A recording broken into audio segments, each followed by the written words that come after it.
Imagina um rapaz que jogava PlayStation, usava ténis da Nike, programava sites e que hoje é chamado de santo pela Igreja Católica. Parece um roteiro de uma série da Netflix, mas é real.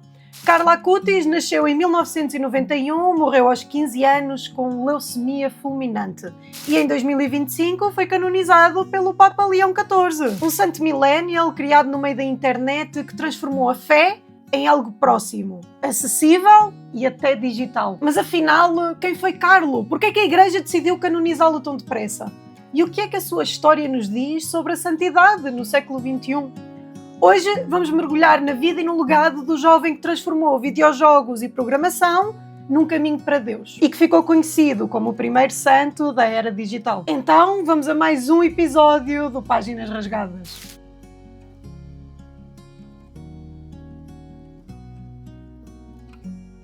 Antes de continuarmos, não te esqueças, deixa o teu like e o teu comentário, porque isso ajuda-nos a chegar a mais pessoas. E já que estás por aqui, dá uma olhada no meu clube de membros, lá tens acesso a vídeos antecipados e até a conteúdo exclusivo que nunca aparece ao resto do público. Carlo Acutis nasceu a 3 de maio de 1991, em Londres, mas cresceu em Milão, na Itália. Ou seja, estamos a falar de um miúdo completamente gente como a gente, um miúdo normal. Viveu no coração da Europa, teve acesso a tudo o que a modernidade oferecia e ainda assim escolheu viver a fé de forma intensa. Filho de André Acutis e Antónia Salzano, não veio de uma família profundamente religiosa. Pelo contrário, a mãe até admitiu em entrevistas que antes do Carlo ela ia às missas só nas festas grandes, tipo Natal e Páscoa e pouco mais do que isso. Ou seja, não foi um produto de um lar super católico. A fé dele nasceu de dentro para fora.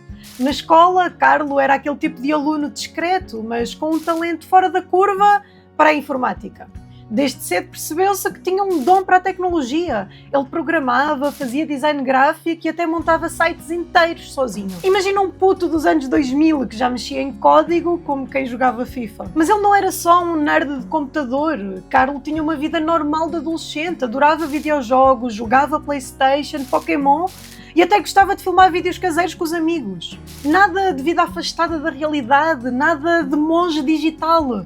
Ele era um rapaz moderno que usava calças de ganga, ténis da Nike e usava o cabelo despenteado, um clássico dos anos 2000. Só que por trás dessa normalidade havia uma coisa que o distinguia: uma relação em comum com a fé. Desde criança ele mostrava uma sensibilidade enorme para a espiritualidade, coisa que os colegas reparavam e que até deixava os professores de boca aberta. Ele tinha uma frase que repetia muito: a Eucaristia é a minha autoestrada para o céu. É aqui que Carlo começa a ganhar contornos de exceção. Um miúdo normal, mas que parecia carregar dentro de si uma consciência religiosa digna de alguém muito mais velho. Carlo podia ter seguido a vida normal de qualquer adolescente dos anos 2000. Escola, PlayStation, redes sociais e já agora zero preocupações com a fé. Mas não, ele era o tipo de jovem que transformava o banal em sagrado. Desde muito cedo começou a participar regularmente na missa. Ele não era arrastado pelos pais, pelo contrário, eram os pais que iam arrastados por ele. Aos 7 anos já tinha recebido a primeira comunhão e a partir daí nunca mais largou a prática. Missa diária, confissão semanal e oração constante. Estamos a falar de um puto que dizia estar sempre unido a Jesus. Esse é o meu plano de vida. E sim, com 10 anos ele já falava assim. A relação dele com a igreja não era só sentimental. Carlo era proativo. Quando ele percebeu o poder da internet, naquela altura em que a maioria de nós estava a lutar para entrar no MSN ou a criar páginas no i5, ele decidiu usá-la para algo maior: catalogar milagres eucarísticos pelo mundo inteiro. Ele criou um site que ainda hoje existe, onde organizou, quase como uma Wikipédia da fé, centenas de relatos de milagres reconhecidos pela igreja. E repara no detalhe, estamos a falar de um miúdo de 14 anos a programar um site inteiro apenas para que as pessoas pudessem aprofundar a sua fé. Hoje em dia, os outros jovens da mesma idade mal conseguem organizar os ficheiros que têm no telemóvel. Além disso, o Carlo envolvia-se em voluntariado, ele ajudava os sem-abrigos, defendia os colegas da escola que sofriam bullying e ele até destinava parte do seu dinheiro da mesada para os mais pobres. Para ele, a fé não era só rezar, era agir. O curioso é que, apesar de viver numa era que já começava a ser dominada pelo relativismo e pela desconexão religiosa, Carlo tinha um discurso absolutamente direto. Todos nascem originais, mas muitos morrem como cópias. Uma crítica brutal à falta de autenticidade e que ainda hoje circula como uma das suas frases mais marcantes. Em resumo, enquanto muitos viam a igreja como uma coisa para os velhos, Carlo era a prova viva de que ser católico podia ser moderno e digital. A vida do Carlo parecia caminhar para uma juventude promissora, tecnologia, fé viva, amigos, família. Mas em outubro de 2006, tudo mudou de repente. Aos 15 anos, foi diagnosticado com leucemia fulminante tipo M3, uma das formas mais agressivas da doença. E aqui entra a parte que impressiona. Em vez de desespero ou revolta, Carlo encarou a doença com uma serenidade que deixou médicos e familiares em choque. Segundo vários testemunhos, ele dizia frases como: ofereço os sofrimentos que terei de passar pelo Papa e pela Igreja para não ter de ficar no purgatório e ir direto para o céu. A rapidez da doença foi devastadora. Em questão de dias, Carlo foi internado, submetido a tratamentos dolorosos e, mesmo assim, manteve uma fé inabalável. Ele morreu no dia 12 de outubro de 2006, em Monza, Itália, deixando os pais e o mundo católico numa mistura de dor e espanto. Mas foi precisamente a forma como encarou a morte que começou a despertar a devoção popular. O seu túmulo em Assis, cidade de São Francisco, tornou-se destino de peregrinação. Multidões começaram a visitá-lo, deixar cartas, flores e objetos pessoais. Em 2019, quando o corpo foi exumado, foi colocado em exposição numa urna de vidro. A imagem correu o mundo. Um santo em construção, mas com cara de jovem moderno. E talvez seja isso o mais inspirador. Carlo mostrou que não precisamos apagar os nossos defeitos para sermos grandes. Precisamos só de os potencializar. Exatamente como a minha t-shirt potencializa os teus defeitos. Que lembra que até aquilo que parece uma fraqueza pode ser transformado em força. E aqui é que está a diferença. O Carlo não foi lembrado por ter feito grandes sermões, por ter fundado uma ordem religiosa ou por ter vivido isolado em penitência. Ele foi lembrado pela forma simples, direta e extraordinariamente autêntica de viver a fé no cotidiano. Em pouco tempo começaram relatos de graças alcançadas por sua intercessão. Orações a circular em vários idiomas, livros a serem escritos sobre ele e, claro, a igreja a tomar nota de tudo. Se até então a santidade parecia coisa de gente medieval e distante, o Carlo mostrava uma nova possibilidade.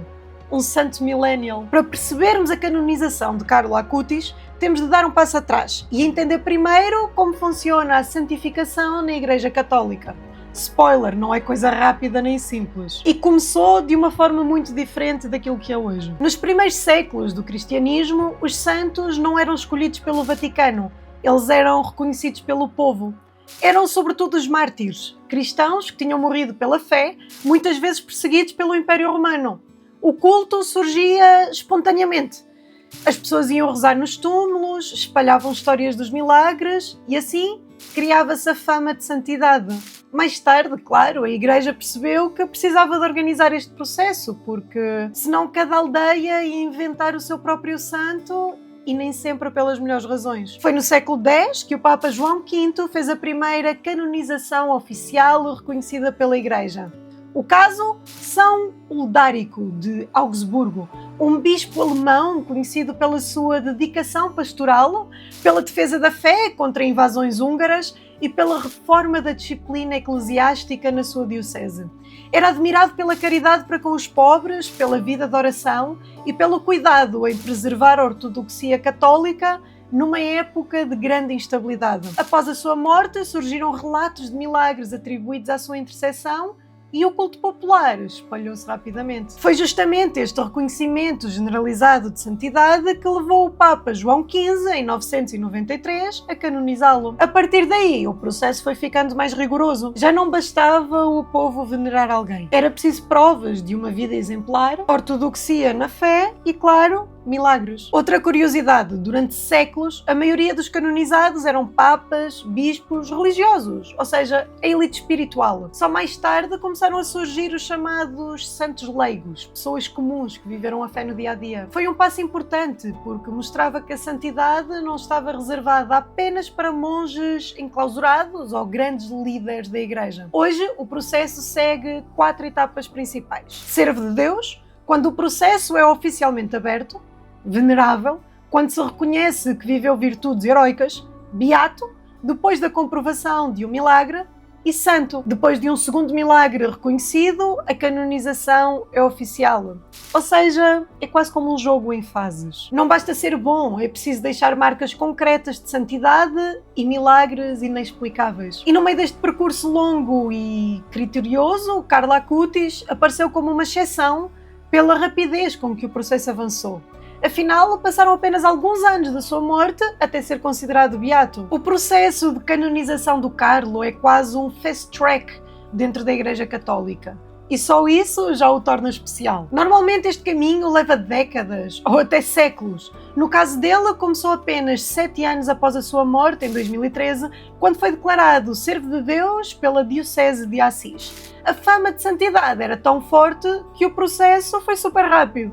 Em 2018 foi reconhecido como venerável pela forma heroica como viveu a fé, mesmo na juventude e especialmente durante a doença. Mas o ponto decisivo veio em 2020, com o reconhecimento do primeiro milagre atribuído à sua intercessão, a cura inexplicável de um menino brasileiro, o Mateus Viana, em Campo Grande, Mato Grosso do Sul. A criança sofria de uma malformação congénita grave no pâncreas e, após rezar com a família pedindo ajuda a Carlo, recuperou de forma total. Algo que os médicos nunca conseguiram explicar. Este foi o milagre que abriu caminho para a sua beatificação, realizada em outubro de 2020 pelo Papa Francisco em Assis. Em 2022 chegou à Congregação para as Causas dos Santos o relato de um segundo milagre atribuído à intercessão de Carlo. A jovem Valéria, estudante da Costa Rica, que vivia em Florença, sofreu um gravíssimo acidente de bicicleta e deu entrada no hospital em estado crítico com hemorragia cerebral. Os médicos não ofereciam esperança de sobrevivência sem sequelas graves. Foi então que a sua mãe decidiu peregrinar a Assis e rezar diante do túmulo de Carlo, pedindo pela vida da filha.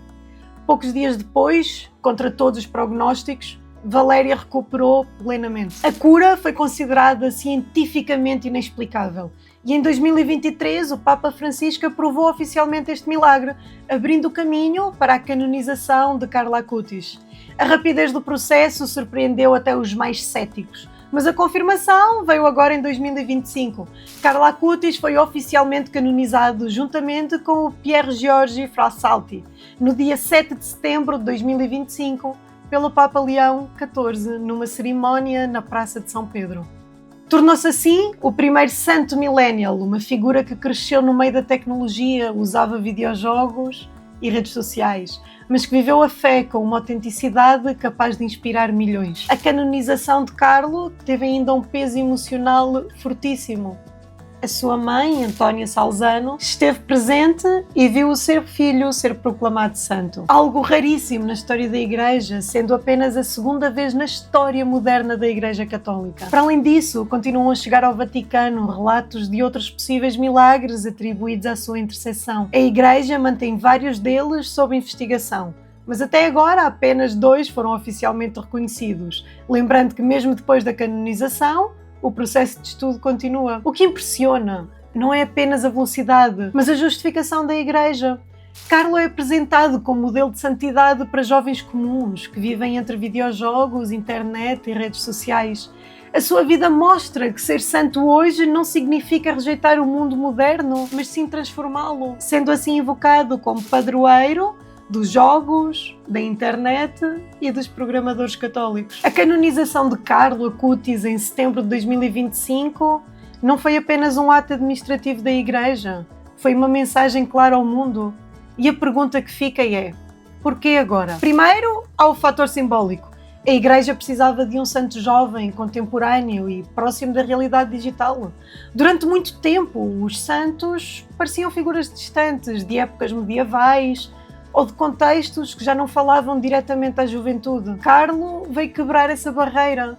Ele é um santo que jogava PlayStation, ele programava websites. Caramba, ele usava ténis da Nike, exatamente como qualquer jovem de hoje. Depois há a questão pastoral. O Papa Leão XIV, assim como o Papa Francisco antes dele, tem insistido na ideia de que uma igreja precisa comunicar-se com as novas gerações. E nada comunica melhor do que a vida de alguém que já viveu esse mesmo mundo. Canonizar Carlo foi um gesto quase pedagógico. Mostrar que a santidade não é coisa de monges isolados, mas pode acontecer no meio digital, na escola, no meio da vida comum. Outro ponto é a rapidez inédita do processo. 7 anos para abrir a causa, 12 para ser beato e ao todo menos de 20 até ser santo. Para os padrões da igreja, isto é quase tempo real. E esse ritmo acelerado também reflete uma necessidade: responder às exigências espirituais de um tempo em que tudo é rápido e imediato. Por isso, há a dimensão profética. Carlo representa um sinal de que a Igreja não ficou presa ao passado. A sua canonização em 2025 pode ser lida como uma tentativa de dialogar com um mundo em crise de identidade, onde muitos jovens se sentem perdidos. Carlo aparece aqui como um exemplo de que é possível viver a fé no meio deste turbilhão e não contra ele. Carlo Acutis nasceu como qualquer jovem da sua geração, rodeado de tecnologia e a ir à escola. Viveu como qualquer adolescente normal, mas com uma fé fora do comum. Ele morreu cedo, aos 15 anos, de leucemia fulminante. Mas a forma como encarou o sofrimento e como transformou a internet num espaço para a evangelização deixaram uma marca impossível de ignorar. O processo foi rápido, sem precedentes. Em menos de 20 anos, Carlo passou de programador amador e aluno de liceu para um santo oficial da Igreja Católica. Canonizado em setembro de 2025 pelo Papa Leão XIV, tornou-se um símbolo da santidade moderna. Não um santo medieval das lendas, mas um rapaz quase como qualquer outro dos dias de hoje. Só que com uma fé inabalável. A sua história não responde só à pergunta quem foi Carlo, mas levanta outra muito mais importante. O que é ser santo hoje em dia? Talvez não seja mais sobre viver isolado do mundo, mas sim sobre transformar o mundo em que vivemos. Carlo mostrou que a fé pode conviver com videojogos, com programação e com a cultura digital, e que a santidade pode nascer exatamente aí, no meio da vida comum. E se antes os santos eram mártires, missionários ou monges, hoje a Igreja apresenta-nos um santo millennial, que viveu como nós e ainda assim conseguiu ser radicalmente diferente. Um exemplo que fica como provocação. Talvez o próximo santo esteja mesmo sentado ao nosso lado, no autocarro, no café ou até na nossa lista de amigos próximos do Instagram. Lembra-te sempre que aqui a conversa é sem filtros e com a verdade em cima da mesa. Esta é mais uma página rasgada da história da humanidade. A página onde descobrimos que até no coração da era digital pode nascer um santo.